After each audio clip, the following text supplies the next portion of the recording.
with her. There we go. There we go. And here she is. All right. So with a little bit in conjunction with each other, I would love to welcome Gabriella Fajardo Gomez.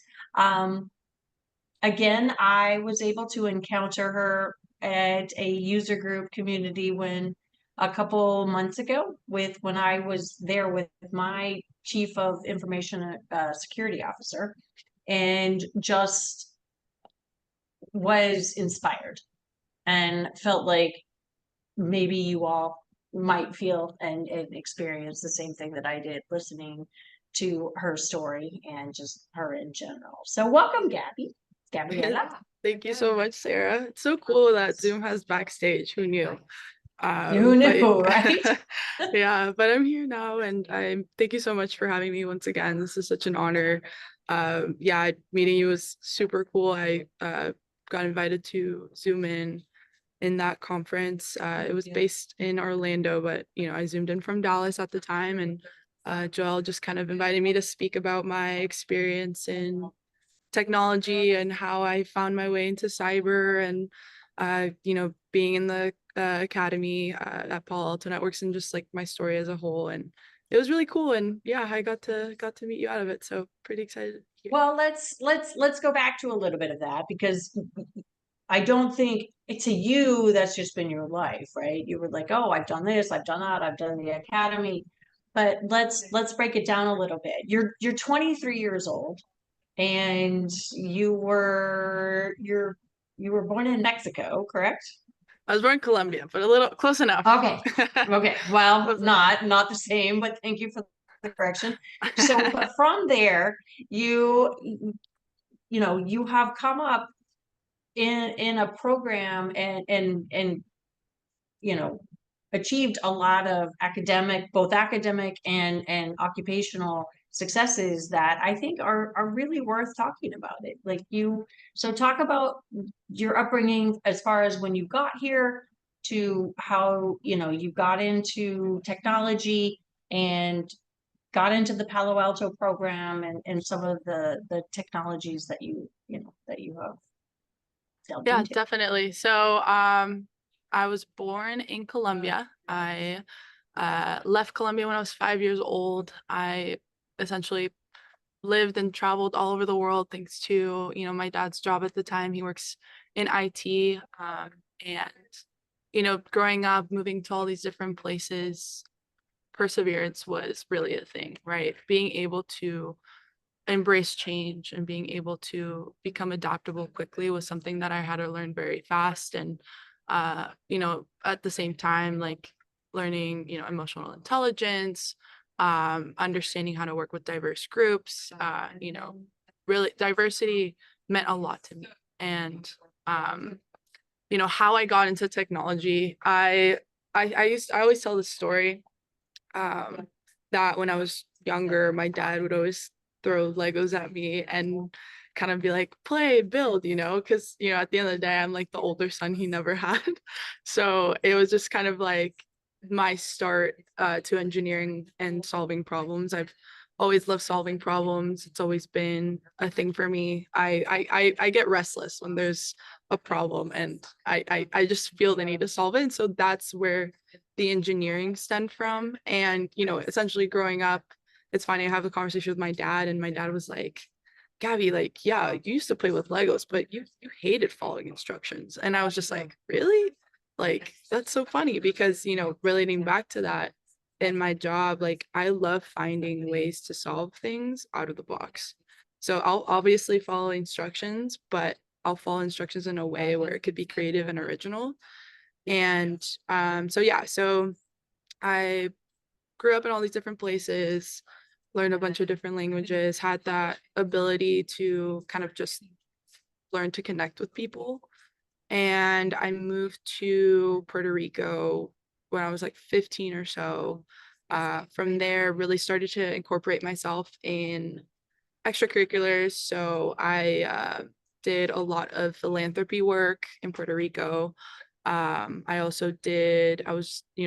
top of class, like really trying my best to, uh, you know, succeed and get good grades. And then when I was 16 or so, I moved to Florida. So that was my first time in the mainland. I got my green card in Puerto Rico and then lived a couple years in Florida. And from there, moved to California.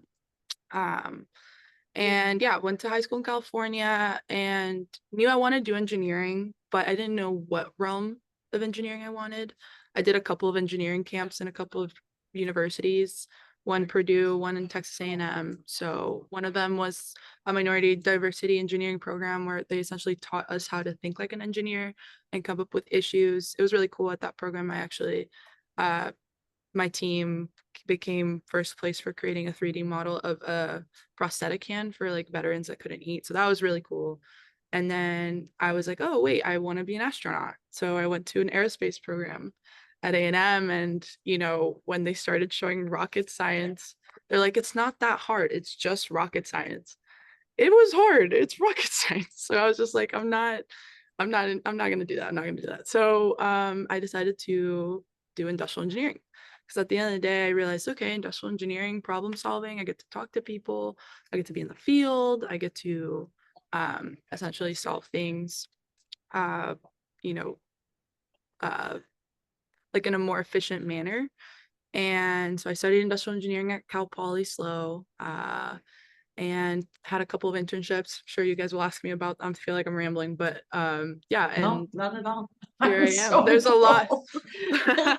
There's a lot of weird, fun experiences that I've had in my life that I'm very grateful for, and that have essentially shaped me into who I am today. So, Well, I mean, I love how we've gone from like Legos to you almost considering, you know, or I mean, I don't know if you ever considered being an astronaut, but being part of I haven't. the space program and that's, I mean, Yeah, that's, my mom told me I couldn't be an astronaut because I wasn't allowed to leave this planet. So I you was like, weren't. okay, mom. She's like, you can move to Florida, but you cannot go to the moon. All right, so that's She fine. said, Well, shoot for the moon, but don't go there. Like, okay, got it. perfect.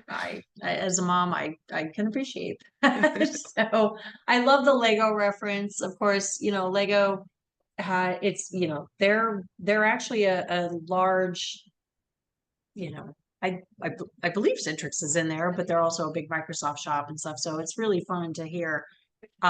So if with your dad, like I grew up with, because I'm old, I grew up with just the bricks and pieces. You grew up with the, you know, like the Millennium Falcon with all the instructions, and you were just like, I don't need the instructions. I'm gonna, I'm gonna build whatever I like at this point, which I think that's fantastic.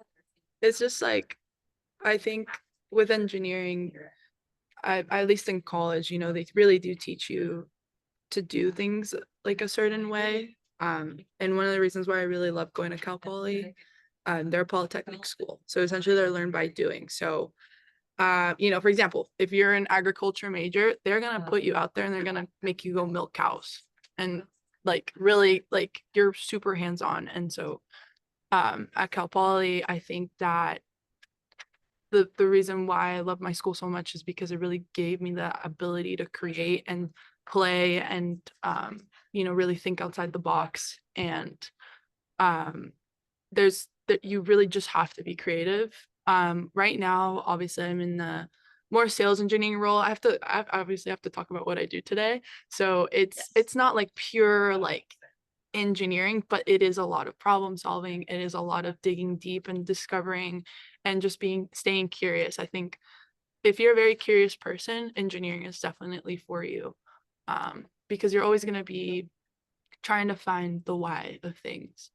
And I think not only that, being a woman in engineering is just so amazing, because I think with women we have a sort of way of being like very empathetic, and we have a way of just kind of slowing down and like really analyzing things. And it can be like such a cool approach when you're solving problems. And you know, we have a very different way of looking at things, so it could definitely be used as an advantage.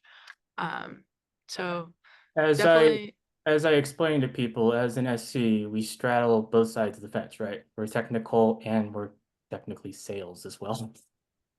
Exactly. There's a goal at the end of the road here that leads to the people actually have to buy stuff from us to do Exactly. So Exactly. we are still technical, so we still understand pain points, and we still discuss who did what to who and what exactly happened and all those types of things like that.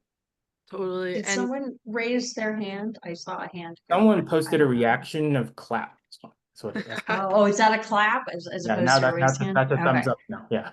Yeah. Okay, I got you. No, perfect. Well, so how have you found like your mentors?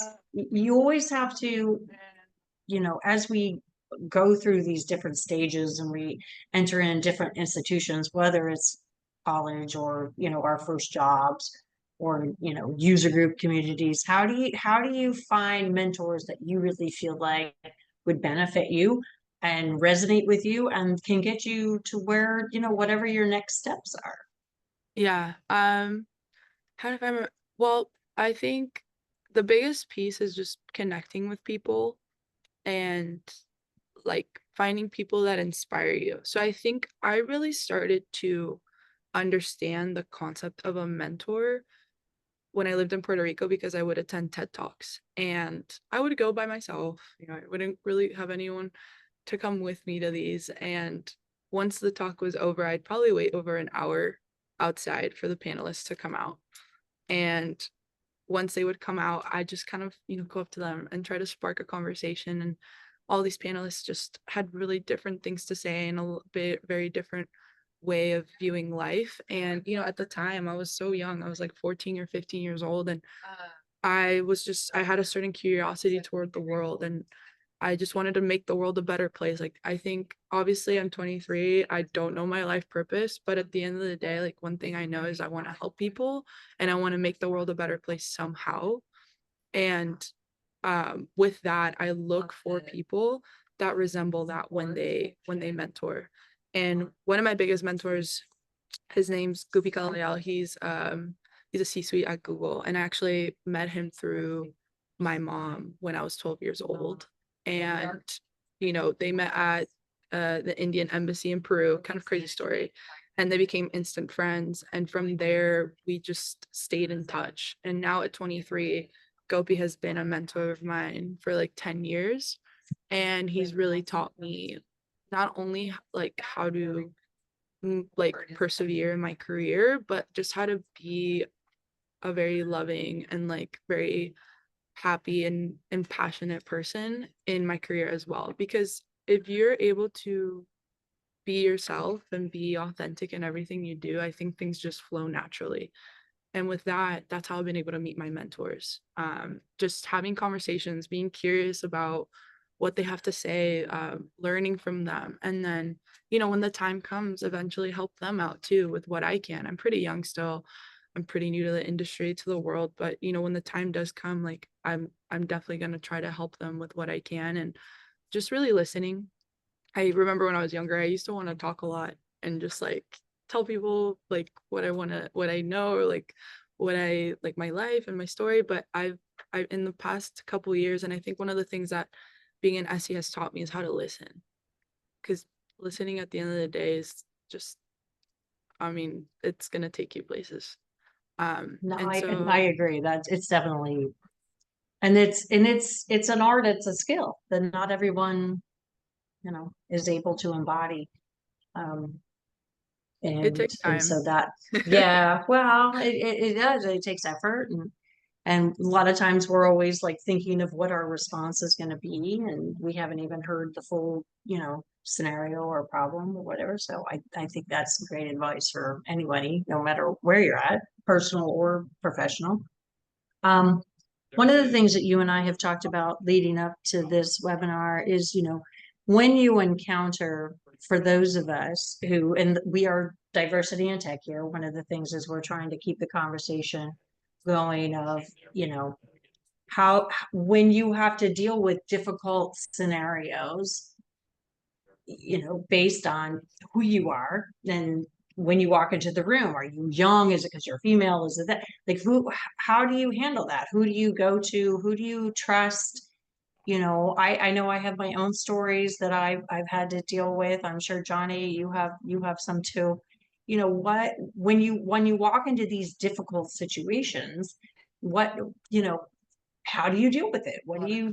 What's the internal conversation that you have? And then, who do you go talk to? Because nobody should go through this alone, go through these scenarios alone. There's a breadth of resources out there, and which is one of the things we're trying to provide with this call. So how do you do that? Totally. I agree with you. I think my biggest support system is my family. Like at the end of the day, like when there's something wrong, when I'm feeling some type of way, if there was like a meeting that didn't go right, or someone made a comment about the way I look or where I'm from or whatever, my family is definitely going to be that support system. But at the end of the day, it's important to have people in the industry that are going to be standing by you and will be there for you. And I really do lean on the mentors that I have. One of the things that, I wish is that I wish I had a mentor that was like me, because most of and with engineering, it's almost inevitable. Like most of the mentors that I have are men, in like older men, and they're so supportive and just, really like amazing. And I think they've kind of found like a comfort in me, because they mostly all have daughters, right? So they are kind of like inspired by what I've been able to achieve, and hope that their daughters kind of follow that path. But, I'd love to one day have a mentor that looks like me. And with that, one day I'd love to mentee young Latina girls and inspire them to take the leap of faith and do engineering, and really put themselves out there. And be like, I remember like when I went to the sales kickoff at Palo Alto, when I was working with them at the time, I was walking with my coworkers, and we were like two pretty like young girls, whatever, walking around, and you could tell, like you could see the stares, like people were confused, like they were like, why are they here? And I've had multiple instances. I'll never forget this. The first engineering class I had at Cal Poly, it was a 7:45 a.m. class. It was a manufacturing class with lathes and mills. It's pretty hard, and waking up for that class was awful. But the point is, I remember I was so excited, first day of school. I wore these little heels because I don't know, I just wanted to embody the whole like engineer feminine look. And I run to class, I'm late, and the classroom is a huge, you could call it like a circular looking classroom. So if someone walks in, like everyone's gonna see you walk in. So I was late and I ran, and you could just hear my heels like they just like scatter through the stairs. And I sit down, and I remember this guy like looks at me. He goes, "Are you sure you're in the right classroom? Because you don't look like it." And I just look at him, and I just like don't say a word, right? Because what do you say to that? Like, because I could have given into my anger at the time and said something meaner back, but that doesn't help anyone. If anything, like maybe he's going through something internally, and I'm just gonna make it worse. And come to the end of the course, I remember I was top of class, and they put it on the screen. And then he comes up to me, he goes, "Do you think you could help me study for this exam? Like, I'm really struggling." And I helped him. And I think if I put more anger in the situation, right? If I gave him that negative attention or whatever he was looking for that he wanted, it would have ended up differently. Because if, at the end of the class, if I was able to help him, I already changed his mind about who I am, and I already changed his mind about other women or other people that look like me when we're walking into classrooms. And I think that's just like the way to really go about it. One of the things that my mom always taught me is just to like, obviously not the same, but just kind of kill them with kindness. If they're being aggressive, don't be aggressive back. If they're not giving you the energy that you want, you kind of just continue to just be yourself and be loving and being kind and authentic, and everything but good will come. And I think perseverance and just like my dad always says, never giving up. As cringy as that saying is, like, it really is true. You really have to push forward because life is just not easy. And sometimes things aren't given to you in a silver platter, and you really have to work hard for what you want. So really persevering and pushing through, and not letting people get to you. I think that's the most important part. It's fantastic. And for those of us who have been through different scenarios, similar but different, it's finding those people that you can trust, obviously, and fostering those relationships. So when these difficult situations do come up, that, you have someone to talk to and confide in, and of course your family. But it is very important to be able to have that in the workplace, which is, one of the big reasons that we're here and that we're having these conversations. So let's talk a little bit about, so that's a little bit of, I don't want to say the softer side, because a lot of that stuff is actually pretty heavy, but your engineering side. So you were, your you were cybersecurity at Palo. Like, are you in the data centers? Are you not So anymore? I totally realized I didn't even talk about my transition to cyber. Yeah. So basically I studied industrial engineering at Cal Poly, and I did a lot of really cool internships, a lot of really cool projects, a lot of process improvement, optimization stuff. I worked with Boeing, I worked with Lam Research. I did a optimization project for Boeing for the deconstructions of planes. So I got to go to Everett, Washington, see the big planes. Like, I think that's just like a once in a lifetime thing because they don't really let people in there. So that was really awesome. And at Lam Research, I put on a bunny suit and go into the manufacturing lab every day. And that was interesting. But at least I got to wear a pink engineering like hat, like a hard. Are you talking about like the hazmat things? Yeah, Or, yeah. I actually don't know what a bunny suit is. A bunny suit is basically like a hazmat suit. Like, I look like the Okay. hazmat people from Monster Inc. Like, that was me every day going into the office. Nice. And I realized, like, I don't like this. This is not me. I'm a people person, but I need to find a job that I can be a people person and an engineer at the same time, or somehow incorporate everything I've learned. And my story with Paul is pretty funny because when I was interviewing, or was when I was interviewing for the internship, I applied to the systems engineering role. So in my mind, I was like, okay, I'm going to do systems improvement, process improvement. I'm going to help them manufacture firewalls. And I went through like 4 or 5 rounds of interviews with Palo Alto, and every round was like, great. Like, I got along with everyone. It was super fun, but I didn't really know what the job was. I just wanted an internship. I just needed experience on my resume. And when I finally started day one, I was like, okay, like, we're going to talk about bottlenecks and, really getting into like the inventory stuff, firewall. No, they're like, sales. This is sales. And I was just like, oh, this is interesting. I was not expecting this. And we go through the whole summer, and I remember that summer was really hard because I don't know anything about cyber at that time. Like, I didn't even know it was an industry. I didn't know how important it was. I remember I was studying for the PSET, which is like one of the certifications that they have, and I just like wouldn't really click. But I really loved the people aspect of the job. I thought it was really, really cool. I just wanted to understand what I was trying to sell. I think that was my biggest mission. And so when the internship was over, they invited me, and they extended my offer to be a part of the academy. And the academy is essentially a 1-year program where they teach you how to be a sales engineer, systems engineer, whatever you want to call it. And it was a very rigorous program. I lived in Dallas for a year, and they really, like, we got certified. We learned everything that had to do with networking and security. And then the last 6 months, we were basically helping out in the field. I was working with Northern California state and local government, and I also was doing some stuff for mid-market in like the Dallas area for commercial.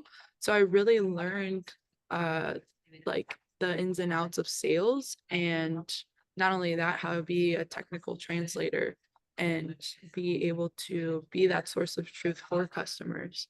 And it was such a cool experience. It was definitely really, like, they really had to work hard, right? Because being 23 and being an SC is not a very normal thing. I think the path to being an SC is hard. Like, you have to be a network engineer, you have to work in IT, you have to be in help desk, you really have to learn the ins and outs of what you're selling to eventually get to the point where you could sell it. But this accelerated program at Palo Alto was just like such an incredible opportunity to really get to the point where I could get to the selling part quicker. And you know, my time at Palo was so amazing. I learned so much. My best friends still work there. A lot of my mentors that are in this call today, you know, still work there. And but I decided I kind of wanted something new. And you know, I was applying to a couple of jobs, and I found Axonius, which is a cyber asset management company, which is really, really cool. They're like they're new to the cybersecurity industry, more or less. And it's kind of like one of those products where you're just like, why was this not a thing before? And you know, I interviewed and I got the job. So I moved out to Austin. So that's where I'm at right now. It's the office. Everyone's really, really cool. I'm the one engineer in the sales office with all the BDRs and reps. So it's pretty fun around here. But yeah, it's definitely a startup, but there's something really cool about being a part of the startup because you really get to make an impact, kind of like faster, if that makes sense, and really help the company grow as an individual contributor. And yeah, it's been great so far. That's my story. That's where I am now. Yeah, well, your story is fantastic, and honestly, I think a lot of people can benefit from it and learn and be inspired by it. You know, I mean, honestly, I feel like you have accomplished just even, you know, you're going to TED Talks when you're 14, standing out there trying to talk to the speaker. You know, a lot of us could take some lessons from that, and be, you know, it takes passion and interest, but then also, you know, you have to study and find your mentors and not be afraid. You know, when you are the for lack of a better term, the oddball in the room. Like, I quite frankly the oddball in the room. You know, and it's not always easy. A lot of times people will shy away from that, and I understand why people would, you know, choose to shy away from it, but at the same time, you don't have to. Yeah. So again, why we're having these conversations to, you know, to make, you know, like, you just kind of have to steel yourself and walk in and I think one of the biggest parts I think that has helped me become who I am is being an immigrant. Because I mean, when you're going into a new country, and for me it's been already multiple countries where you kind of just have to start fresh every time, you kind of get the room to like start fresh, if that makes sense. And you're kind of like a blank canvas, so every time you move, it's just like, okay, like I can be a better version of myself. And that's just one thing. But I think the other thing is being an immigrant, moving to a new country, you have a lack of a support system, and you have a lack of connections and contacts or whatever.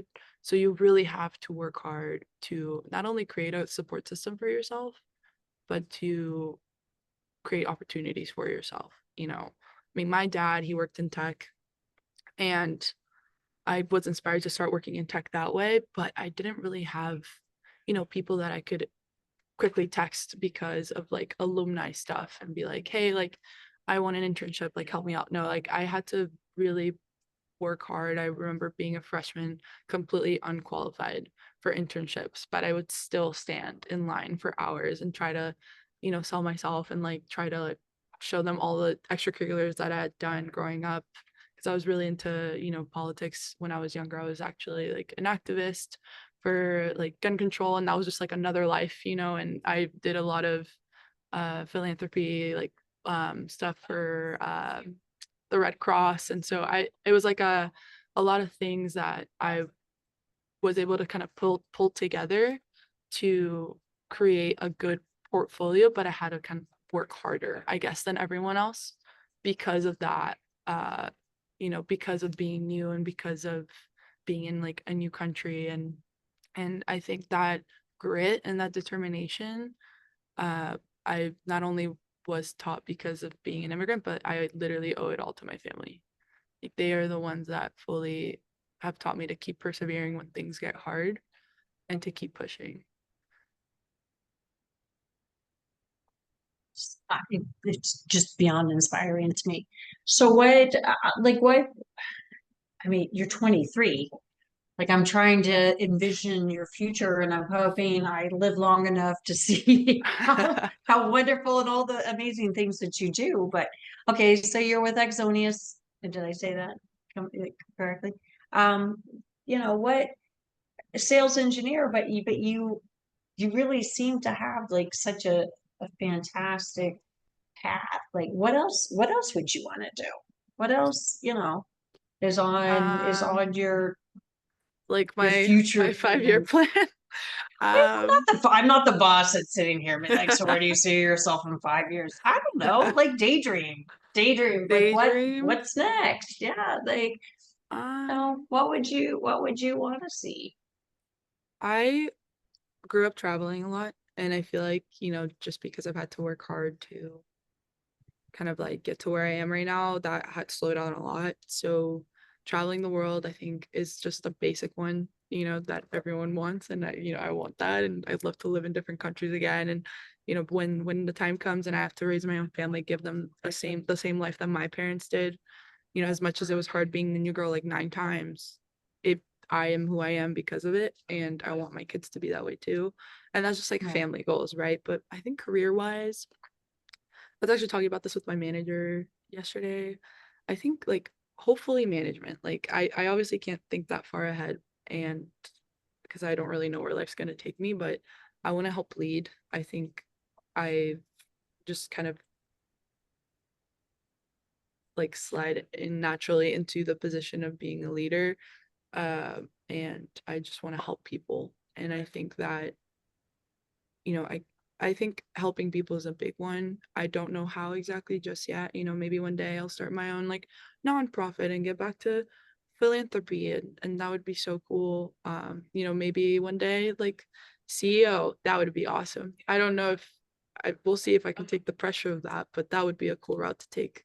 But I think leadership would be really cool eventually when I'm ready. Obviously, I need to start selling stuff as a sales engineer first and get that experience. But yeah. Well, I mean, I know I don't have a crystal ball, but I think you appear to be a person who you will do whatever you choose to do. And we will all cheer and enjoy watching you do these successes. So Johnny, do you have any? Do you want to weigh in at all? Like, kind of dominated the conversation here.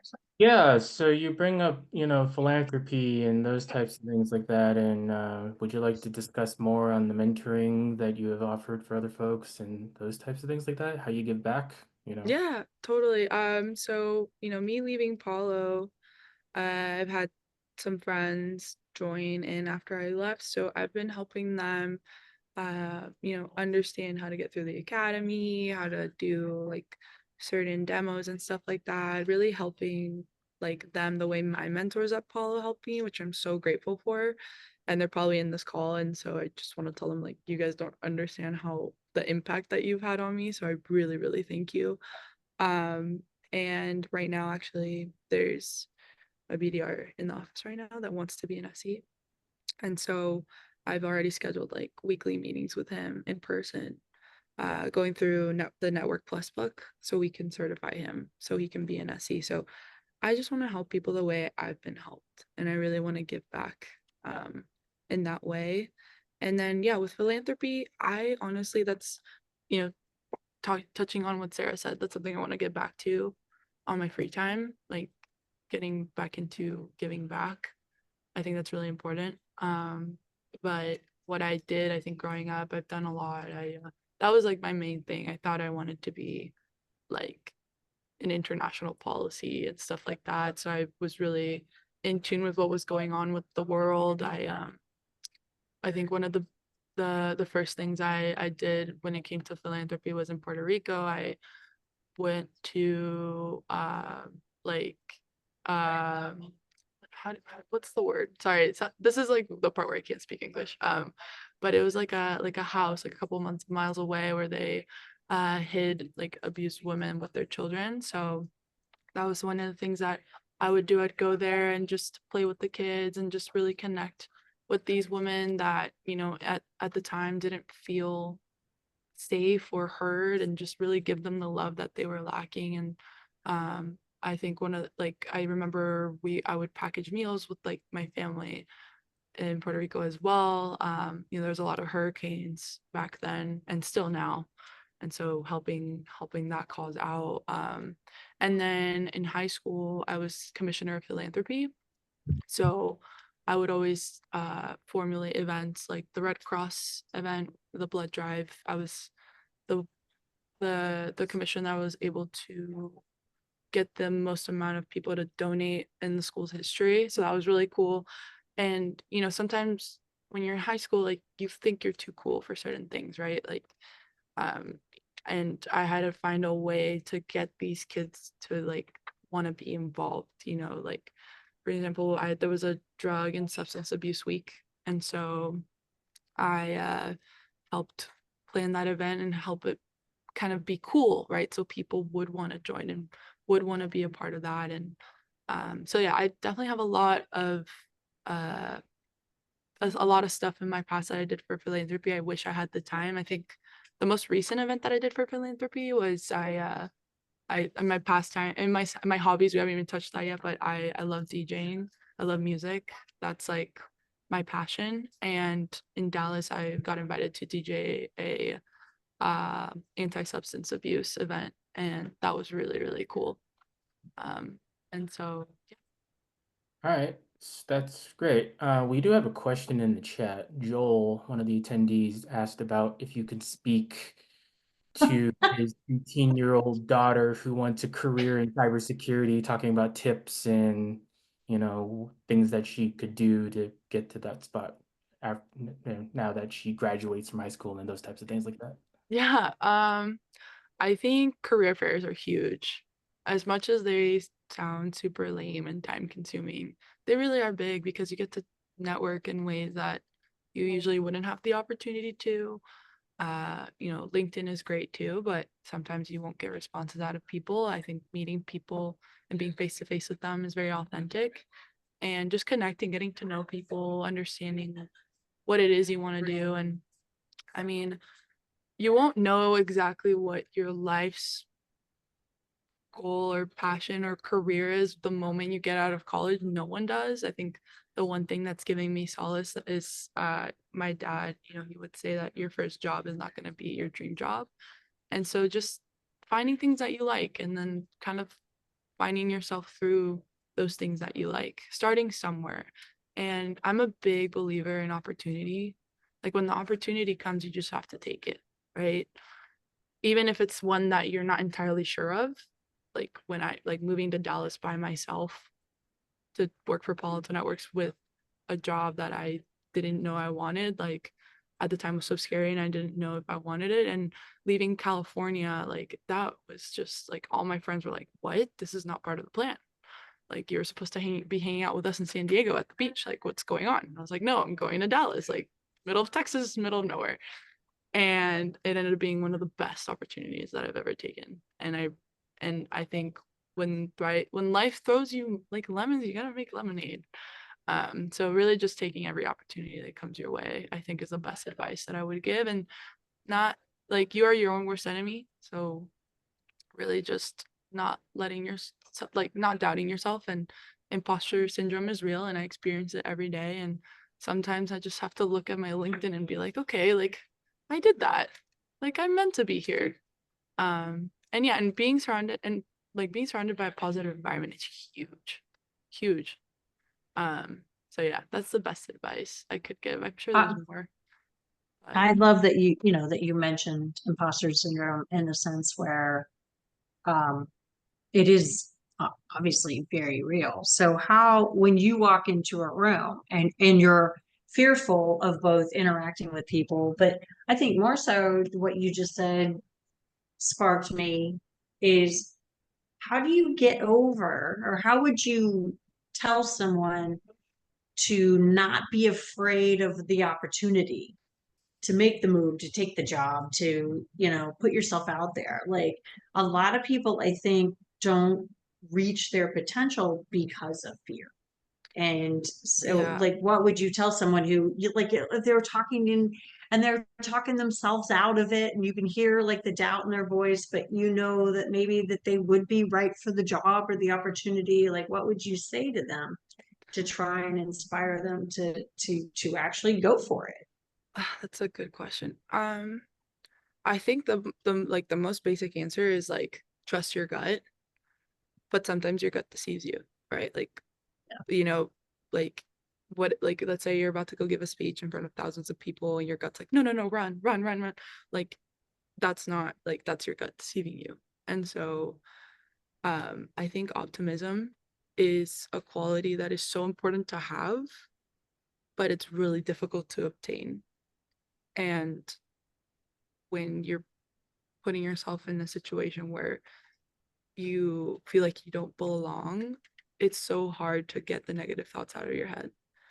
And so it's easier said than done to be like, stop, think positive, like be positive. Like, I think it's The whole normal fake it till you make it. But Yeah. sometimes it works though. It works. sometimes it works, and then sometimes it's so painful you struggle to Look get at through it. my interview process with Palo Alto. Like, I didn't know what sales engineering was, and I kind of like faked it till I made it and then got the internship. Like just really putting yourself out there. And one of the things that I've learned, I think, in my journey moving around and, being an immigrant, being a new girl, like, rejection is redirection. Like, I've been rejected countless of times. That I've never heard that before. Really? Yeah. Rejection is No. redirection.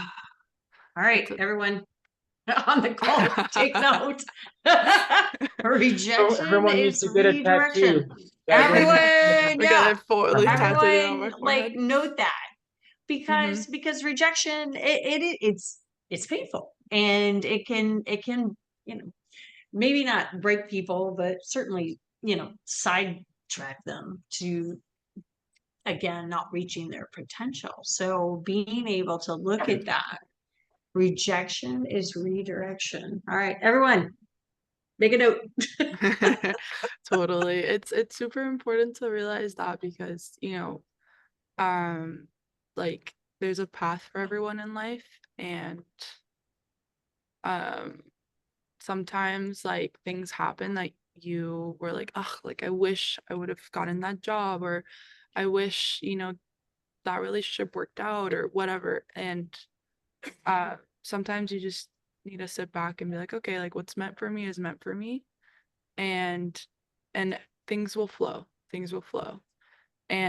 But sometimes you need to work hard to make those things flow. Like, if you really want something, like, the story of, I forget his name, but he was like a Mexican farmer who became a NASA astronaut. I forget the movie. I need to remember this movie. And I'll like get it to you guys. I watched the movie. I don't know his name either, but I did. Yeah, he applied to NASA like 7 or 8 times to be a part of the astronaut program. So, like, obviously, like, the best thing to remember is that it depends. But if he was able to apply 7 times and get rejected 7 times and get accepted the 8th time, thank you. That's my dad. Yep, that's a million miles away. So if he was able to keep persevering, yeah, it's totally. If he was able to keep persevering and pushing through that, then he was able to be like the first, I believe, quote me if I'm wrong, the first like Latino Mexican man in space. So that was amazing. But sometimes, like, when, like, I think it's like a blend, right? Like, pushing yourself until you can't anymore, but rejection is redirection, and like it's all about balance, right? Yeah, that's him, Jose M. Hernandez. Yeah. Well, and I your dad mentioned the hot flaming Cheetos, which I made all my kids watch. That's another First off, great they movie. eat it all. They've been bringing home hockeys and all the things that, you know, and all the flaming hot things. And I was like, all right, you guys need to know where this came from. Like, that was a fantastic story too. So Yeah, it's honestly, definitely a I big just, Latin power story. That was amazing. And it goes to show like what you can accomplish if you really push yourself and not let any boundary stop you. But yeah, I guess with imposter syndrome, I'm 23. Like I still experience it. Like I sometimes I'm like, okay, like am I like meant to be here? But you know, I have to really look back at everything I've accomplished in life and be like, okay, like I can do this. I think whenever you're facing any imposter syndrome, just look at your resume. I think that's a big one. Just like keeping tabs of everything that you've done is a really good one. And also like if there's a group of people that believe in you, they believe in you for a reason. And remembering that support system that you have and being like, okay, like I am meant to be here. And you know, when no one knows your product, I think when it comes to sales better than you. So like I've had customers that have kind of been like, that's not how it goes, like that's not how it works. And I'll start doubting myself. I'm like, is that true? And then I'm like, wait, no, I study this product till like 2 a.m. every night. Like I know how this product works. So like trying not to let people get in your head and being positive is gonna be huge. Yeah, I think, go ahead, Johnny. I'm a big proponent of, fortune favors the bold, right? You only get what you try for. So that is the biggest thing. A lot of people are not willing to try because, we're raised to be risk adverse. Yeah. Exactly. Right. One thing is that. I would say I'm a pretty big risk taker, but sometimes it's important not to take risks. So I'm in my early 20s, like I'm still trying to figure that part out, but Well, So- so I mean, to me, those that combines a couple things that we've talked about. First off, to me, imposter syndrome, it is real. You're 23, I'm 55. You're still going to have it, but it's a motivator. It depends on how you look at it. You know, you can sit here and you can let imposter syndrome, you know, squash you and you stand in the corner, or it can be a motivator to no, I did earn to be here and you're going to overcome it. At the same time, being risk averse, there's real value in failure. Mhm. There Mhm. is. We learn our greatest lessons from when we've walked into a room screwed up, walked out with our tails between our legs, and then learned how to do it different, better, who we are, your product, whatever it is, whatever lesson you learned from that failure becomes part of your toolbox. We all have our Mhm. toolbox, right? I'm a huge proponent of the toolbox, what we put in there and what we learn over the years, and Mhm. failure's a huge part of that. So, Yeah. you And know, like people trying to kind of like bring you down, and failure should be a fuel. I actually have a story like when I interned at Lam Research. I remember uh before I interned, there was a professor. I was a freshman, and I would like try to talk to him every day because I really wanted a job at Lam Research, and he worked there. And then after all this push and like trying to show that I like had the potential, he was like, Gabby, you are too young for this job. Like you're not ready. And when he told me that, I was so sad. I was like so heartbroken because, I had a lot of stuff on my resume that maybe it wasn't like manufacturing nano chip technology, but like it was like I wanted to learn. I was willing to learn. And so I took that sadness and anger and it fueled me. And so 5 months later, I got an internship at Lam Research. Like I made it my goal. right. And then when I posted it on LinkedIn, he was like, I'm so proud of you. Like, I know you could do it. I was like, okay, thanks. So like you just need to like really, I guess, push forward and like really not Well, let and like and these the are bad these are people like tough subjects and tough industries. Like we're not, the technology that we deal with, Johnny, I'm looking at the chat, Charlie, the things that we deal with all the time, they're complicated. They're Mhm. complicated and they take after hours study and after hours, motivation of keeping up with, CVEs and all all the things that we deal with. So it's not easy. But it's to me, it's worth it. Yeah, I totally. enjoy it. I like what you said earlier. Like I sit down at my desk every day and it's like a new puzzle that we have to solve. It's Yeah, super fun. there's a note in the chat, not really a question, but Josh from one of the attendees saying that talking about how you broke the glass ceiling and taking a chance is the hardest part. He's proud of you. Oh, thanks. Yeah, I think the glass ceiling is a great term. Uh, we actually learned about that a lot in college. So I definitely like breaking the glass ceiling is gonna be a good way to level up for sure every time. And then actually is a question now that popped up in the chat from Joel asking about what do you love or enjoy in your roles today?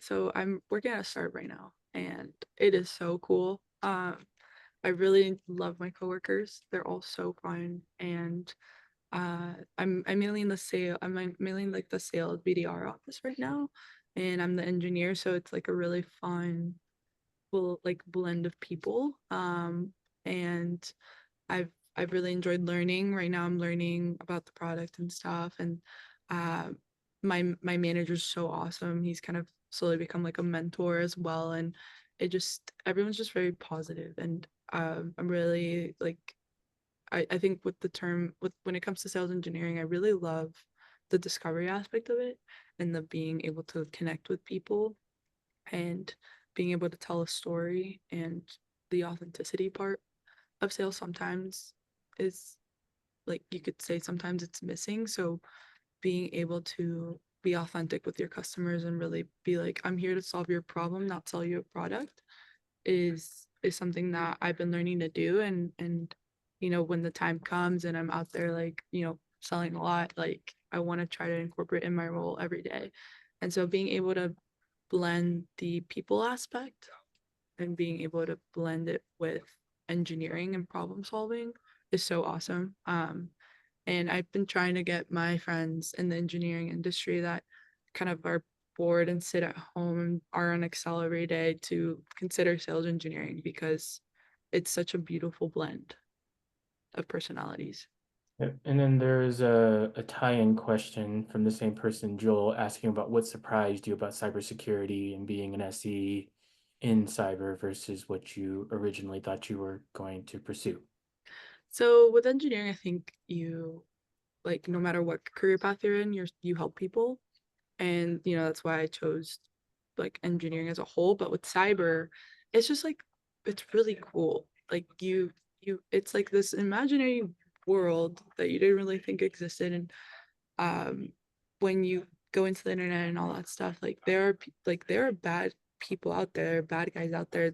Being able to help protect environments is so important, and I didn't realize how important that was.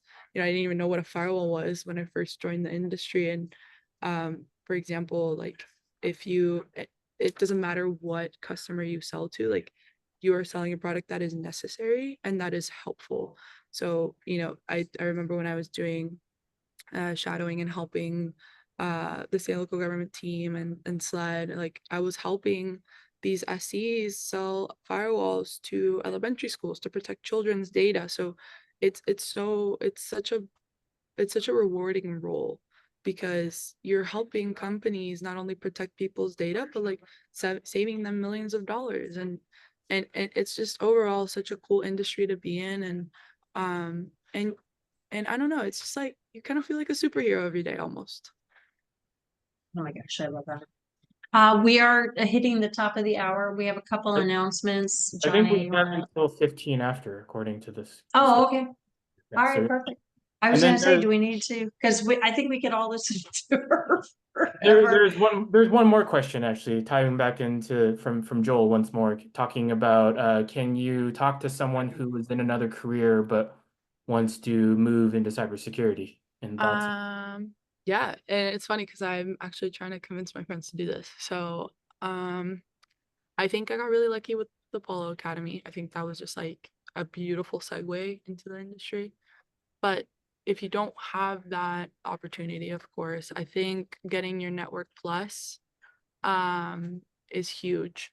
That's going to be a big one because you need to understand what you're protecting in order to protect it. And so Network Plus, Security Plus are great certifications. Understanding the cloud is huge. So, when I was talking to a lot of people, AWS, the AWS cert is a big one. And then there's a couple books about being an SE. And there's a book called Qualified Sales Leader, which is a book that was required of us at the academy, and I read it, and it really just gives you a great idea of like how to be good in sales. And I think there's like another one called like the 7 Habits of a Great Sales Engineer that teach you how to be a sales engineer and how to navigate, having a great relationship with your AE, because at the end of the day, like the AE is trying to sell and the AE is trying to make the company money and they're trying to hit the quota. But as an SE, you're trying to be the source of truth. So maybe sometimes what the AE wants to sell is not going to help the customer. So trying to find a good balance and trying to find a way to be good at communicating is going to be very, very important. So those books help out a lot if you don't have a direct mentor that wants to help you be an SE in cyber. And yeah, just, getting certified, educating yourself are going to be big, big, big ones. And, once you take the Network Plus, maybe study Security Plus, and that's going to help you understand like how to protect the network and evolving threats. Cool. Sorry, I am being interrupted here and informed that we are doing the after party, and that's where we can answer more questions. So we'll actually get through the last couple of slides, then logistics, so we can get to that part here. So we are having the EUC World Independence Day coming up here soon in October. That's in Silver Spring, Maryland. Currently right now, if you register by September 31st, there is a 20% discount. So feel free to pop up there. You'll see me there. You'll see a bunch of up there, and Sarah I'll be there. I'll give it a second or two for people to scan the QR code if they aren't already part of the community. That's just more logistics than anything else. All right, next we are having another Elevate webinar. That's with one of the sponsors of World of EUC Nerdio, talking about supercharging your AVD deployment. Mark Mueller. Necessarily know how to pronounce that last name, but sure. He's the product marketing manager at Nerdio. He's going to lead you through how Nerdio helps out AVD. That is happening on October 2nd at the same time slot that this was occurring. And then on October 13th, Tenzig will be having an Elevate webinar with Kevin Greenway, the CTO from Tenzig here on the 13th and the same time slot here. Feel free to scan that QR code as such as well. And then the last one here is the diversity in tech post conversation, the after party, well, whatever you would like to classify that as, and I believe it might be in the chat as well. Join that, and everyone will be potentially unmuted, and you can ask those questions live if you didn't necessarily feel comfortable asking those questions here while in this type of format. But other than that, thank you all for attending, and we'll see those folks in the after party when they show up there. Thank you guys for having me. This is awesome. Thank you, Gabriella. It's been amazing. And thank you, Johnny. Enjoyed having co-hosting. Let's do more. All right, everyone. Click on the link in the chat or take that QR code that was on the screen, and we'll pop over to the other portion of Zoom, and we'll be good to go. All right. Awesome. Good.